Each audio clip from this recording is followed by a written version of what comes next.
नमस्कार मित्रांनो, संतोष बोलतोय. आज मी महाराष्ट्र लोकसेवा आयोगाच्या अभियांत्रिकी परीक्षेच्या, विशेषतः स्थापत्य अभियांत्रिकी परीक्षेच्या अनुषंगाने जो तुलनात्मक अभ्यास केलेला आहे, जो पदनिहाय आहे, तसेच वेगवेगळ्या कॅटेगरीनिहाय आहे, त्याचा हा अभ्यास नक्कीच आपणा सर्वांना पुढच्या परीक्षेसाठी निश्चितच प्रेरणादायी आणि उपयोगी ठरू शकेल अशी माझी आशा आहे. तर हा तुलनात्मक अभ्यास बघण्यासाठी तसेच माझी इतरही व्याख्यानं ऐकण्यासाठी आपण सर्वांना विनंती आहे की माझं चॅनल आपण सबस्क्राईब करावे. तसेच आपल्याला माझं व्याख्यान आवडल्यास ते लाईक करावे. तसेच बेल आयकॉन दाबून पुढील व्याख्याने काय आहेत याची उत्सुकता तुम्हाला असतेच, त्या अनुषंगाने ती नोटिफिकेशनही तुम्हाला मिळत जातील. पण बेल आयकॉन दाबायला विसरू नका. तसेच माझे चॅनल सबस्क्राईब करायलाही विसरू नका. चला तर चालू करूया तुलनात्मक अभ्यास. या तुलनात्मक अभ्यास चालू करण्याआधी मला तुम्हाला एक गोष्ट सांगायची आहे. ती गोष्ट अशी आहे की तुम्ही तुमची किंमत कधीच कमी करू नका. प्रत्येकाला काय वाटतं, प्रत्येक विद्यार्थ्याला काय वाटतं की आपण आता आपली परीक्षा होत नाही आहे लवकर, किंवा आपला अभ्यास होत नाही आहे, किंवा आपण सहाय्यक कार्यकारी अभियंता या पदाला जागा कमी असल्यामुळं आपण तिथे आपली नियुक्ती होऊ शकेल काय, असे अनंत प्रश्न माणसाच्या मनात असतात. तसेच MPSC सिलेक्शन फक्त अर्धा ते 1% लोकांचंच होतं. मग त्या अर्ध्या 1% लोकात आपण जाऊ शकू का, असे त्यांना प्रश्न असतात. परंतु अशा प्रश्नांना न घाबरता त्यांनी ही गोष्ट लक्षात ठेवावी, कारण परमेश्वरानेच प्रत्येकाला अद्भुत आणि अतिशय वेगळा असं तयार केलेलं आहे. तर याचा फायदा घेण्यासाठीच आपणाला आपल्या व्हॅल्यूची किंवा आपली किंमत आपणाला माहीत पाहिजे. त्यासाठी ही गोष्ट, एक व्याख्याते असतात, ते फार मोठे व्याख्याते असतात आणि ते त्यांचं व्याख्यान द्यायला चालू करतात. पण व्याख्यानाच्या आधी त्यांना लोकांना गंमत करायची असते. ते लोकांना एक 2,000ची नोट काढतात आणि ती 2,000ची नोट लोकांना दाखवतात आणि ती नोट कुणाला पाहिजे असं तो विचारतात. त्या व्याख्यानाला जवळपास 2,000 ते 2,500 लोक उपस्थित असतात. ते 2,000-2,500 लोक सगळेजण हात वर करतात त्या नोटेकडे बघून. मग तो व्याख्याता परत हसतो आणि तो नोट मुद्दाम खाली पाडतो. थोडी खाली पाडल्यानंतर परत तो नोट हातात घेतो आणि थोडी चुरगाळतो आणि तो त्या लोकांना परत विचारतो की ही 2,000ची नोट आता कुणाला पाहिजे. आता कुणाला पाहिजे म्हणलं तरी आधी जेवढे हात उंच झालेले असतात तेवढेच हात उंच होतात ती नोट घेण्यासाठी. परत व्याख्याता हसतो. लोकांना काही कळत नाही हा असा का वागतोय म्हणून. नंतर तो नोट हातात घेऊन चुरगाळतो, त्याचा चुळामुळा करतो जरा आणि परत ती नोट थोडीफार सरळ करून लोकांना दाखवतो आणि लोकांना विचारतो की ही नोट कुणाला पाहिजे. परत तेवढेच हात वर येतात. त्यानंतर व्याख्याता मात्र ती नोट त्याच्या खिशात ठेवतो आणि लोकांना म्हणतो, बघा ही 2,000ची नोट पहिला होती तशीच होती, त्यावेळेसही तुम्ही सगळ्यांनी हात वर केले. 2,000च्या नोटीला मी बुटाने तुडवलं, थोडं खाली टाकलं, खराब केलं, तरी तुम्हाला सगळ्यांना ती नोट हवी होती. त्यानंतर त्या नोटेला मी परत चुळामुळा केला, चुरगाळली आणि परत थोडीफार सरळ करून तुम्हाला दाखवली, तरी सगळ्यांना ती नोट हवी होती. त्या नोटेसारखंच तुम्ही जगायला शिका. तुमच्यावर किती संकट येऊ देत, तुम्हाला किती प्रॉब्लेम येऊ देत, तुम्हाला तुमची परीक्षा पुढं जाऊ देत, तुमची परीक्षा मागं होऊ देत, तुमचा अभ्यास हा तुम्ही तसाच ठेवा आणि तुमची व्हॅल्यू तुम्ही तशीच ठेवा. तुमचं सिलेक्शन किंवा तुमची नियुक्ती ही निश्चित होईल, पण तुम्ही तुमची किंमत त्या 2,000 रुपयांच्या नोटेसारखी ठेवली पाहिजे, असे मला या गोष्टीतून तुम्हाला सुचवायचं आहे. त्यामुळे तुम्हाला ही गोष्ट नक्कीच प्रेरणादायी ठरेल असं मला वाटतं आहे. तर चला पुढे चालू करूया आपण आपले व्याख्यान. या व्याख्यानात मी प्रामुख्याने MPSC 15, MPSC 17 व MPSC 18 या इंजिनिअरिंग स्थापत्य अभियांत्रिकीच्या MPSCचा तुलनात्मक अभ्यास केला आहे. सर्वप्रथम MPSC 15ला एकूण 366 जागा निघाल्या. त्यातील सार्वजनिक बांधकाम विभाग म्हणजेच PWDच्या वाट्याला 240 जागा होत्या. त्या 240 जागामध्ये AEEची एकही पोस्ट डिक्लेअर नव्हती. AE1 याच्या 21 जागा डिक्लेअर होत्या आणि AE ग्रेड 2च्या 219 जागा डिक्लेअर होत्या. अशा 219 अधिक 21 अशा 240 जागा या सार्वजनिक बांधकाम विभागाच्या होत्या. आणि WRD म्हणजेच वॉटर रिसोर्सेस डिपार्टमेंटच्या 126 जागा होत्या. वॉटर रिसोर्सेस डिपार्टमेंटमध्ये तर AEEची कुठली जागा नव्हती आणि AE1ची कुठली जागा नव्हती. म्हणजे फक्त क्लास 2 पोस्टच्या अभियंत्यासाठी किंवा क्लास 2 पोस्टच्या वर्गासाठीच ती एक्झाम डिक्लेअर केलेली होती. साहजिकच यात AEE नसल्यामुळं AE1चं मेरिट ॲटोमॅटिकली वाढणार होतं आणि त्याच्याखाली AE2चं मेरिट असणार होतं. या परीक्षेचा निकाल जेव्हा डिक्लेअर झाला, सर्वप्रथम AE1चा आपण तुलनात्मक अभ्यास करू. AE1 PWD 2015ला एकूण 21 पैकी 18 जागा महाराष्ट्र लोकसेवा आयोगाने रिकमेंड केल्या आणि त्या 18 पैकी 8 जागा पुण्याला होत्या, 4 जागा नागपूरला होत्या, औरंगाबाद रिजनला 5 जागा होत्या आणि मुंबईला 1 जागा होती. म्हणजेच Pune region as comparative to other region पुढंच होतं या परीक्षेत. कुठल्या सहाय्यक अभियंता श्रेणी 1ची PWDची 2015ची परीक्षा. त्यानंतर assistant engineer grade 1 PWD AE1 PWD 2015 वर आपण स्टडी केल्यामुळे त्याचा कट ऑफ हा जवळपास AEEच्या कट ऑफ एवढाच लागला, कारण AEEच्या जागाच नव्हत्या वॉटर रिसोर्सेस आणि WRD आणि PWDला. त्यामुळं ओपन कॅटेगरी जनरलला 450 पैकी 363 मार्का कट ऑफ केला. 450 म्हणजेच 200 आणि 200 मार्काचे मेन्सचे सिव्हिल इंजिनिअरिंगचे 1 आणि 2 हे ऑब्जेक्टिव्ह पेपर आणि 50 मार्काची मुलाखत असे मिळून 450 पैकी 363ला ओपन कॅटेगरी जनरलला असिस्टंट इंजिनियर ग्रेड 1 ही पोस्ट मिळाली, कारण AEE या पोस्ट नव्हत्या. आणि हिअरिंग इम्पेअरमेंट ज्या पोस्ट होत्या त्याचं मेरिट 192 इतकं खाली गेलं आणि ओपनच्या स्पोर्ट्सचं मेरिटसुद्धा 199 असं गेलं. जनरली ओपन कॅटेगरीच्या जनरलचं मेरिट हे सगळ्यात हाय असतं आणि ST कॅटेगरीच्या फिमेलचं किंवा ST कॅटेगरीचं मेरिट सर्वसाधारणपणे कमी असतं. तसेच PH म्हणजे दिव्यांग व्यक्तींचं, तसेच स्पोर्ट्स म्हणजे क्रीडा पर्सनॅलिटीजचं सुद्धा मेरिट ॲटोमॅटिकली कमी असतं. तर ह्या गोष्टीसुद्धा तुम्हाला माहीत पाहिजेत म्हणून मी हे व्याख्यान घेतो आहे. त्यानंतर AE2चंच 2015चं PWDचं जे सिलेक्शन होतं त्याच्यात 110 जागा पुण्याला मिळाल्या, नागपूरला 41 मिळाल्या, औरंगाबादला 29 मिळाल्या आणि मुंबईला 35 मिळाल्या. म्हणजेच थोडक्यात पुणे रिजनने 50% किंवा त्यापेक्षा जास्त जागा AE2 PWDच्या पटकावल्या. 219 पैकी 215 जागांना महाराष्ट्र लोकसेवा आयोगाने रिकमेंड केलं होतं कॅन्डिडेटना.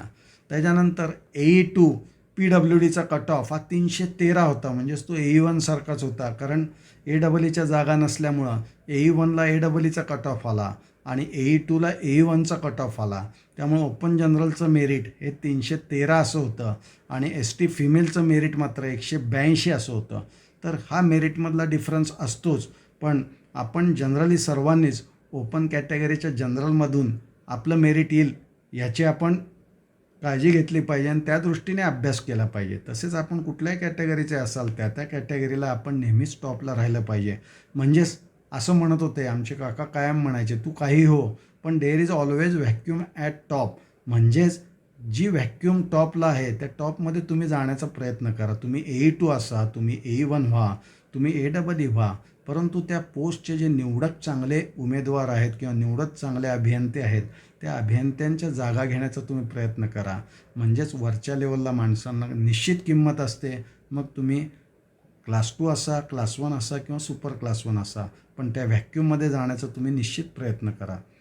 त्यानंतर AE2 WRD त्याचा रिझल्ट लागला. एकूण 126 पैकी 126 जागा MPSCने रिकमेंड केल्या. पुणे रिजनच्या 38 होत्या. इथं मात्र नागपूरने थोडी बाजी मारली. नागपूर रिजनच्या 42 होत्या, औरंगाबादच्या 29 होत्या आणि मुंबईच्या 17 होत्या. म्हणजेच नागपूर रिजन हे हळूहळू पुणे रिजनला काही ठिकाणी क्रॉस करत आहे असं या परीक्षेत दिसतं आहे. त्याच्यानंतर सहाय्यक अभियंता श्रेणी 2 म्हणजेच असिस्टंट इंजिनियर ग्रेड 2 WRDचा कट ऑफ जो होता तो कट ऑफ जनरलचा SC जनरलचा 265, STचा 164 आणि ST फिमेलचा 134 असा कट ऑफ होता. तर कट ऑफ हा जनरली ओपन कॅटेगरी जनरलचा जास्त असतो आणि ST फिमेलचा कमी असतो. MPSC सिव्हिल इंजिनिअरिंग 2017च्या परीक्षेचा जर अभ्यास केला तर 199 पोस्ट डिक्लेअर केल्या होत्या, पण त्या 199 पैकी PWDच्या जागा ज्या होत्या त्या 106 होत्या. त्यात सहाय्यक कार्यकारी अभियंत्याच्या 23 जागा आणि सहाय्यक अभियंता श्रेणी 2च्या 83 जागा अशा 106 जागा होत्या. पण तिथं सहाय्यक अभियंता श्रेणी 1ची एकही जागा डिक्लेअर केलेली नव्हती. तसेच WRD डिपार्टमेंटला 93 जागा होत्या. इथं मात्र तिन्ही पोस्टच्या जागा होत्या. AEEच्या 7 होत्या, AE1च्या 21 होत्या आणि AE2च्या 65 होत्या. तर ही MPSC फक्त एका सहाय्यक कार्यकारी अभियंता PWDच्या जागा नव्हत्या, बाकी सर्व जागा होत्या. तर सहाय्यक कार्यकारी अभियंता PWDच्या 2017चा अभ्यास केला असता 2017मध्ये पुणे रिजनला 12 जागा मिळाल्या, नागपूरला 6 मिळाल्या, औरंगाबादला 3 मिळाल्या आणि मुंबईला 2 मिळाल्या. म्हणजे 23 पैकी 12 जागा म्हणजे जवळपास निम्म्या किंवा निम्म्याच्या जवळपास जागा या पुणे रिजननी पटकवलेल्या आहेत. त्यानंतर असिस्टंट एक्झिक्युटिव्ह इंजिनियर PWDचा जो कट ऑफ होता तो जनरल कॅटेगरीला 316 असा होता. म्हणजेच ही परीक्षेची काठिण्य लेवल जास्त असेल किंवा या परीक्षेत उमेदवार कमी बसले असतील किंवा या परीक्षेचं ज्या AEEच्या जागा होत्या त्या AEEच्या जागा कमी जरी असल्या तरी परीक्षेच्या काठिण्यामुळे त्यांचं मेरिट खाली आलं असेल म्हणून जनरल कॅटेगरीला मेरिट होतं 316 आणि SC फिमेलला मेरिट होतं 251. असिस्टंट एक्झिक्युटिव्ह इंजिनियर म्हणजेच सहाय्यक कार्यकारी अभियंता सार्वजनिक बांधकाम विभागाचा हा कट ऑफ आहे. त्यानंतर सहाय्यक अभियंता श्रेणी 1च्या तर जागा नव्हत्याच. सहाय्यक अभियंता श्रेणी 2च्या 2017च्या परीक्षेत पुणे रिजनला 53 जागा मिळाल्या, नागपूरला फक्त 12 मिळाल्या, औरंगाबादला 10 मिळाल्या आणि मुंबईला 8 मिळाल्या. म्हणजेच पुणे रिजनला 50%पेक्षा जागा इथं पण जास्त मिळाल्या. आणि ओपन कॅटेगरीचं AE2चं जे मेरिट होतं ते जनरलचं 292 मार्क इतकं होतं, तर ST फिमेलचं मेरिट जे होतं ते 181 मार्क इतकं होतं. म्हणजेच ओपन कॅटेगरीच्या जनरलमध्ये आणि ST फिमेलच्या मेरिटमध्ये साधारणतः 100 ते 125 मार्काचा फरक पडू शकतो. आणि OBCचं मात्र मेरिट बघितलं तर ॲज गुड ॲज ओपन इतकंच असतं. OBC जनरलचं मेरिट जे आहे ते 286 आहे आणि ओपन जनरलचं 292 आहे. म्हणजे फक्त 4 आणि 2 6 मार्काचा फरक आहे. त्यामुळे ओपन आणि OBCचं कॉम्पिटिशन ही जवळपास सारखीच असते. आणि तुम्ही SBCचं बघताल तर SBCचं मेरिटसुद्धा 291 होतं, म्हणजे ते ओपन इतकंच होतं. सहाय्यक कार्यकारी अभियंता या जागा मात्र WRDमध्ये होत्या, कमी जागा होत्या. पुणे रिजनला 1च जागा मिळाली, नागपूर इथं आघाडीवर गेलं 2, औरंगाबाद त्याच्यापेक्षा आघाडीवर गेलं 3 आणि मुंबईला मात्र 1च जागा मिळाली. आणि ह्यांचा कट ऑफ जो होता तो 311 होता, कारण परीक्षेची काठिण्य लेवल 316 PWDचा होता, 311 हा WRDचा होता. आणि ST जनरलचं मेरिट मात्र 244 इतकं लागलं. म्हणजे 70 मार्कांनी ST जनरल हे ओपन जनरलपेक्षा कमी चा कट ऑफ होता त्यांचा. त्यानंतर सहाय्यक अभियंता श्रेणी 1 WRDला मात्र जागा होत्या. त्यात पुणे रिजनचे 8 झाले, नागपूरचे 5 झाले, औरंगाबादचे 6 झाले आणि मुंबईचे 2 झाले. म्हणजे पुणे रिजन परत आघाडीवर होतं. याच्यात 21 पैकी 21 जागा MPSCने शिफारस केल्या होत्या आणि जनरलचं मेरिट हे 306 मार्क इतकं होतं 450 मार्कापैकी. 450 मार्क म्हणजे 200 mark civil engineering paper 1, 200 mark civil engineering paper 2 आणि 50 मार्क मुलाखत, असे 450 मार्काची ही परीक्षा होती. त्यात 306 मार्क ओपन जनरलला क्वालिफाईंग ठरले, तर ST फिमेलला 231 ठरले. म्हणजे इथंही सर्वसाधारणपणे 70 ते 80 मार्कांचा फरक आहे. त्यानंतर सहाय्यक अभियंता श्रेणी 2 WRD 2017ला पुणे रिजनला 33 जागा मिळाल्या, पुणे आघाडीवर होतं, नागपूर 15, औरंगाबाद 8 आणि मुंबई 9 अशा जागांचं वर्गीकरण केलं गेलं. ओपन जनरलचा कट ऑफ 283 होता, तर ST जनरलचा कट ऑफ 200 होता. म्हणजे इथे 80-83 मार्काचा फरक पडलेला आहे. OBCचं मेरिट हे 278 होतं, म्हणजे OBCच्या मार्कामध्ये फक्त 5 मार्कांचा फरक होता. म्हणजे OBC आणि ओपनचं मेरिट जवळपास सारखं असतं. SBCचं मेरिट थोडंफार खाली होतं. ST वुमनचं मेरिट मात्र किंवा जनरलचं मेरिट हे कमी असतं. MPSC सिव्हिल इंजिनिअरिंग 2018च्या परीक्षेकडे वळलं तर ही परीक्षा मात्र बॅलन्स्ड होती, कारण यात सगळ्या डिपार्टमेंटच्या म्हणजे दोन्ही डिपार्टमेंटच्या सर्व पोस्ट डिक्लेअर केल्या होत्या. टोटल 150 जागा होत्या, PWDला 57 होत्या, तर वॉटर रिसोर्सेस डिपार्टमेंटला 93 जागा होत्या, AEEच्या 6, AE1च्या 16 आणि AE2च्या 35 जागा सार्वजनिक बांधकाम विभागाला होत्या. तर सहाय्यक कार्यकारी अभियंत्याच्या 7, सहाय्यक अभियंता श्रेणी 1च्या 21 आणि सहाय्यक अभियंता श्रेणी 2च्या 65 जागा या MPSCमध्ये WRD डिपार्टमेंटला डिक्लेअर केलेल्या होत्या. म्हणजे सर्व कॅटेगरीच्या सर्व जागा या परीक्षेत होत्या. या परीक्षेत AEE PWDच्या 6 पैकी 3 जागेवर पुण्याने निम्म्या जागेवर बाजी मारली. नागपूरला 1 जागा मिळाली, औरंगाबादला 1 जागा मिळाली आणि मुंबईला 1 जागा मिळाली. सहाय्यक कार्यकारी अभियंता PWDचा जो कट ऑफ होता तो 349 आणि ST जनरल महिलांचा जो एस टी जनरल महिला नव्हत्याच, एस टी जनरलचा 275 मार्क असा होता, म्हणजे साधारणतः 75 मार्काचा फरक होताच दोघात. त्यानंतर सहाय्यक अभियंता श्रेणी 1 म्हणजेच A1 2018मध्ये पुणे रिजनला 8 जागा मिळाल्या, नागपूरला 5 मिळाल्या, औरंगाबादला 0 आणि मुंबईला 3. म्हणजे पुणे रिजन ॲज युजल याच्यातसुद्धा आघाडीवर होतं या 16 जागांवर. असिस्टंट इंजिनियर ग्रेड 1 PWDचा जो कट ऑफ होता तो जनरलचा 342 होता, म्हणजे 349 आणि 342 हा कट ऑफ फारच जवळ होता. आणि एस टी फिमेलचा कट ऑफ 233 होता, म्हणजे इथं मात्र मेरिटमध्ये फार मोठा फरक होता. इथं 110 मार्कांचा फरक जवळपास ओपन आणि एस टी फिमेलमध्ये होता. त्याच्यानंतर सहाय्यक अभियंता श्रेणी 2 PWDच्या 19 जागा पुण्याला मिळाल्या, नागपूरला 8 मिळाल्या, औरंगाबादला 3 मिळाल्या आणि 5 मुंबईला मिळाल्या. म्हणजे पुणे रिजन ॲज युजल आघाडीवर होतं. एकूण 35 जागांपैकी 35 जागेवर MPSCने रिकमेंडेशन केलं होतं. आणि याच सहाय्यक अभियंता श्रेणी 2 PWDचा कट ऑफ जो लागला तो 332 लागला आणि एस टी फिमेलचा 228 लागला. म्हणजे इथंसुद्धा 100-110 मार्कांचा फरक होता दोन कॅटेगरीमध्ये, हायेस्ट कॅटेगरी आणि लोएस्ट कॅटेगरीमध्ये. त्यानंतर सहाय्यक कार्यकारी अभियंता हे वॉटर रिसोर्सेस डिपार्टमेंटच्या 2018च्या परीक्षेमध्ये पुणे रिजनचे 5 विद्यार्थी सिलेक्ट झाले, नागपूरचा 1 झाला, औरंगाबादचे 0 झाले आणि मुंबईचा 1 झाला. म्हणजे पुणे रिजननी सहाय्यक कार्यकारी अभियंता WRDमध्ये सुद्धा बाजी मारली आणि त्याचा कट ऑफ जो होता तो 346 मार्क होता, म्हणजे फक्त 3 मार्कांनी कमी PWDपेक्षा. आणि एस टी जनरलचा 263 होता, म्हणजे जवळपास 80-90 मार्काचा फरक होताच. आणि दिव्यांगांना मात्र कमीत कमी म्हणजे 254 मार्क हा असिस्टंट एक्झिक्युटिव्ह WRDचा कट ऑफ होता. त्यानंतर सहाय्यक अभियंता श्रेणी 1 WRD 2018मध्ये पुणे रिजनमध्ये 12 जागा गेल्या, नागपूरला 7, औरंगाबादला 1, मुंबईला 1. म्हणजे पुणे रिजनने ॲज युजल बाजी मारली. 21 पैकी 21 जागा MPSCने रिकमेंड केल्या होत्या. आणि ओपन जनरलचा जे कट ऑफ होता A1चा तो 340 मार्क होता आणि एस टी फिमेलचा 230, म्हणजे 110 मार्काचा फरक दोन्ही कट ऑफमध्ये होता. हे वेगवेगळ्या कॅटेगरीचे कट ऑफ मी दिलेले आहेत. तुम्हाला पाहिजे असतील तर MPSCच्या संकेतस्थळावर जाऊन तुम्ही सगळे कट ऑफ बघू शकता, पण त्याला जरा मेहनत घ्यावी लागते. ती मेहनत तुमची कमी करावी म्हणून मी तर पॉवर पॉईंट प्रेझेंटेशनच्या माध्यमातून तुम्हाला हे सांगत आहे. सहाय्यक अभियंता श्रेणी 2 WRDच्या पुणेच्या 37 सिलेक्ट झाले, नागपूरचे 18, औरंगाबादचे 5, मुंबईचे 5. म्हणजे पुणे रिजनची ॲज युजल बाजी. 65 पैकी 65 जागा MPSCने रिकमेंड केल्या होत्या. ओपन जनरलचं मेरिट होतं ते 321 होतं, म्हणजे फक्त 20 मार्काचा फरक होता. आणि एस टी फिमेलचं 220 होतं, म्हणजे साधारणतः 100 मार्काचा फरक हा कायम राहिला त्या दोन कॅटेगरीमध्ये. हा मी कम्पॅरेटिव्ह स्टडी केलेला MPSC सिव्हिल इंजिनिअरिंग म्हणजेच महाराष्ट्र इंजिनिअरिंग सर्व्हिसेस एक्झामिनेशनचा. आणि रिजन वाईज कॅन्डिडेट AEEला, A1ला आणि A2ला किती झाले हे काढलेलं आहे. आणि त्याचं फक्त आपण ॲब्स्ट्रॅक्ट बघू तर ॲब्स्ट्रॅक्टमध्ये 2015 साली 156 कॅन्डिडेट पुण्याचे, 87 कॅन्डिडेट नागपूरचे, औरंगाबादचे 63 तर मुंबईचे फक्त 53 सिलेक्ट झाले. 2017 साली 107 पुण्याचे, 40 नागपूरचे, 30 औरंगाबादचे तर 22 मुंबईचे सिलेक्ट झाले.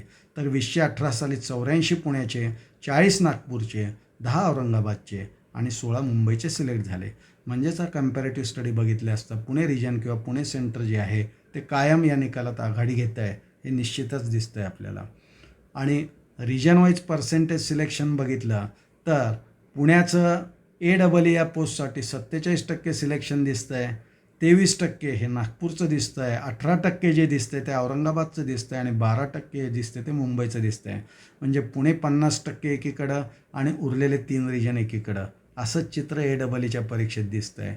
A1ला 47% पुणे दिसत आहेत, 28% नागपूर दिसत आहे, 16% औरंगाबाद दिसतं आहे, 9% मुंबई दिसतं आहे. म्हणजे हायेस्ट पुणे आणि लोएस्ट मुंबई हेच चित्र दिसतं आहे याच्यानं. नंतर रिजन वाईज पर्सेंटेज सिलेक्शन A2चं काढलं तरी 48 ते 50च्या दरम्यान पुणे आहे आणि 13% जे आहे ते मुंबई आहे, 15% औरंगाबाद आहे आणि 24% नागपूर आहे. तर या दोनटवरून आपल्याला दिसतं की काय सिलेक्शन आहे. म्हणून ॲव्हरेज कट ऑफ जे मार्क आहेत AEEचे PWDला ते त्या 3 परीक्षांचा तुलनात्मक अभ्यास केला असता 333 आहेत. 327 मार्क हे A1ला लागत आहेत, तर 312 मार्क हे A2ला लागत आहेत 450 पैकी. म्हणजेच थोडक्यात जे आहे ते AEE पोस्टला सगळ्यात जास्त मार्क लागतात, A1ला त्यापेक्षा थोडे कमी असतात आणि A2ला त्यापेक्षा थोडे कमी असतात. म्हणजेच साधारणतः 340 ते 330 मार्क AEEला, 330 ते 340 मार्क हे E1ला आणि 310 ते 320 किंवा 25 हे मार्क E2 या पोस्टला लागतात. सर्वसाधारणपणे तिन्ही पोस्टच्या मध्ये हे 20 मार्काचं अंतर असतंच. त्यामुळं ॲव्हरेज कट ऑफ मार्क जर वॉटर रिसोर्सेस डिपार्टमेंटचे काढले तर त्याला AEEला 335 ते 350 मार्क लागतात, E1ला 320 ते 325 मार्क लागतात 450 पैकी, आणि E2ला 450 पैकी 300 ते 325 मार्क लागतात. म्हणजेच आपण एका निष्कर्षाप्रत येतो या अभ्यासाप्रमाणे की पुणे रिजनला आहे किंवा पुणे सेंटरला जे आहे ते हायेस्ट सिलेक्शन होतं. मग ते AEE पोस्टचं असू दे, E1 पोस्टचं असू दे किंवा E2चं. म्हणजे सहाय्यक कार्यकारी अभियंता, सहाय्यक अभियंता श्रेणी 1, सहाय्यक अभियंता श्रेणी 2 बनायचं असेल तर पुणे सेंटर हे जास्त सोयीस्कर आहे असं या अभ्यासावरून दिसतं आहे. पण दुसऱ्या सेंटरने हा निष्कर्ष मोडीत काढावा पुढच्या MPSCमध्ये अशी माझी इच्छा आहे. ओपन जनरल कॅटेगरीचं मेरिट हे सगळ्यात हायेस्ट असतं आणि ST वुमन किंवा दिव्यांग किंवा स्पोर्ट्सचं मेरिट हे सगळ्यात खाली असतं. आणि दोन्ही मेरिटमध्ये सर्वसाधारणपणे 100 ते 80 मार्कांचा फरक असतो. ओपन AEE PWDला 333, E1 327, E2 312 मार्कात होऊ शकतं. हा ॲव्हरेज मार्क आहेत. आणि ओपन WRD वॉटर रिसोर्सेस डिपार्टमेंटला 329 मार्कात AEE, E1 323 मार्कात आणि E2 हे 302 मार्कात होऊ शकतं. म्हणजेच PWDच्या सर्व पोस्टचं merit as compare to WRD जास्त असतं. त्यामुळे याआधीचा ट्रेंड बघता तुम्हाला जर पेपरमध्ये तुमचं पदाचं सिलेक्शन किंवा पदाची क्रोनॉलॉजी द्यायची झाली तर AEE PWD पहिल्यांदी, AEE WRD दुसऱ्यांदी, E1 PWD तिसऱ्यांदी, E1 WRD चौथ्यांदी आणि त्यानंतर E2 PWD पाचव्यांदा आणि E2 WRD 6 असा पसंतीक्रम या ट्रेंडमधून तरी दिसतोय. हा पसंतीक्रम बदलता येतो का नाही मला माहीत नाही. हा बदलला तरी चालतो, पण ट्रेंड तरी असा आहे. म्हणजे PWD डिपार्टमेंटला जास्त लोकांची पसंती आहे. आणि पहिली पोस्ट सहाय्यक कार्यकारी अभियंता, दुसरी पोस्ट सहाय्यक अभियंता श्रेणी 1 आणि तिसरी पोस्ट सहाय्यक अभियंता श्रेणी 2 अशीच आहे. त्यामुळं ओव्हरऑल अभ्यास केला असता ओव्हरऑल कट ऑफ जो आहे तो 300 to 350च्या दरम्यान रेंगाळत असतो. 300 मार्क हे E2ला लागतात, 320 मार्क हे E1ला लागतात, तर 340 मार्क हे AEEला लागतात 450 पैकी. E2ला एक्झिक्युटिव्ह इंजिनियर बनायचं असेल तर 25 ते 30 वर्ष त्याची नोकरीशी जावी लागतात. E1ला कार्यकारी अभियंता बनायचं असेल तर त्याची 15 ते 20 वर्ष त्याच्या नोकरीची कार्यकारी अभियंता बनण्यासाठी जाऊ शकतात. आणि AEEला फक्त 4 वर्ष त्याला कार्यकारी अभियंता बनण्यासाठी जातात. म्हणजेच थोडक्यात तुमचा 20 मार्काचा फरक हा साधारणतः तुमच्या आयुष्यात 15 वर्ष तुम्हाला मागं येतो. त्यामुळे 20 मार्क कमी पाडायचे आहेत का 20 मार्क जास्त पाडायचे आहेत.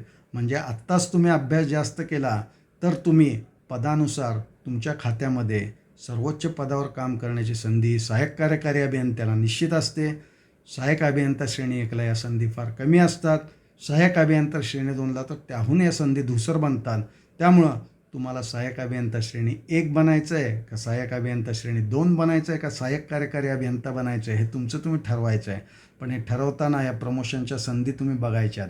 म्हणजेच लेखी परीक्षेत पेपर 1 आणि पेपर 2ला जर समसमान मार्क पडले तर AEE बनण्यासाठी ओपन कॅटेगरीच्या जनरल किंवा ओपन कॅटेगरी मेलला 160 + 160 असे 320 मार्क पडले आणि इंटरव्ह्यूला जर 40 पडले तर त्याला 360 मार्क पडू शकतात आणि तो सहाय्यक कार्यकारी अभियंता बनू शकतो. त्याचप्रमाणे जर E1 बनायचं असेल तर साधारणतः 140 ते 145 मार्क दोन्ही पेपरला पडायला पाहिजेत. म्हणजे 145 अधिक 145 म्हणजे 290 आणि इंटरव्ह्यूला 30 ते 40 म्हणजेच 320 330 मार्क त्याला असे पडतात. आणि E2 बनायचं असेल तरी ओपन कॅटेगरीच्या जनरल कॅन्डिडेटला 130 ते 135 मार्क दोन्ही पेपरला जर पडले तर त्याला 270 प्लस इंटरव्ह्यूचे 30 ते 40 म्हणजे 310 320 असे मार्क पडतात आणि तो सहाय्यक अभियंता श्रेणी 2 बनू शकतो. त्यामुळं तुम्ही तुमच्या मेन्सच्या परीक्षेला जास्तीत जास्त स्कोर करण्याचा प्रयत्न करा. इंटरव्ह्यूला 50 मार्क असतात. बरेच लोक विचार करतात की या 50 मार्कात काय होतं आहे. या 50 मार्कात सुद्धा फार फरक पडू शकतो, कारण 2 कॅटेगरीतल्या मार्कांचा डिफरन्स जर बघितला तर तो 20-20 मार्कांचा आहे. आणि 2 डिपार्टमेंटमध्ये त्या मोठ्या पोस्टचा किंवा प्रत्येक पोस्टचा जर कम्पॅरिझन केला तर त्यात फक्त 5 ते 7 मार्काचा फरक आहे. म्हणजे 5 ते 7 मार्कात तुमचं डिपार्टमेंट सार्वजनिक बांधकाम विभागाचं WRD बनू शकतं किंवा WRDचं सार्वजनिक बांधकाम विभाग बनू शकतं. तुम्ही सहाय्यक कार्यकारी अभियंत्याचे सहाय्यक अभियंता श्रेणी 1 होऊ शकता. सहाय्यक अभियंता श्रेणी 1चे सहाय्यक अभियंता श्रेणी 2 बनू शकता. त्यामुळे हे इंटरव्ह्यूचे मार्क्ससुद्धा अत्यंत महत्त्वाचे आहेत आणि त्या अनुषंगानेच मी माझं पुढचं लेक्चर तुम्हाला देणार आहे, व्याख्यान, आणि त्याच्यात मुलाखतीची तयारी कशी करावी हे मी सांगणार आहे. मी स्वतः महाराष्ट्र लोकसेवा आयोगाच्या स्थापत्य अभियांत्रिकीचे 3 इंटरव्ह्यू अटेंड केलेले आहेत. मी 3 वेळेला मुलाखत दिलेली आहे. त्यामुळं माझे अनुभव हे निश्चित तुम्हाला उपयोगी पडू शकतील, यात काही शंका नाही आहे. आणि त्यामुळं तुम्ही इंटरव्ह्यूची सुद्धा तयारी व्यवस्थित करा.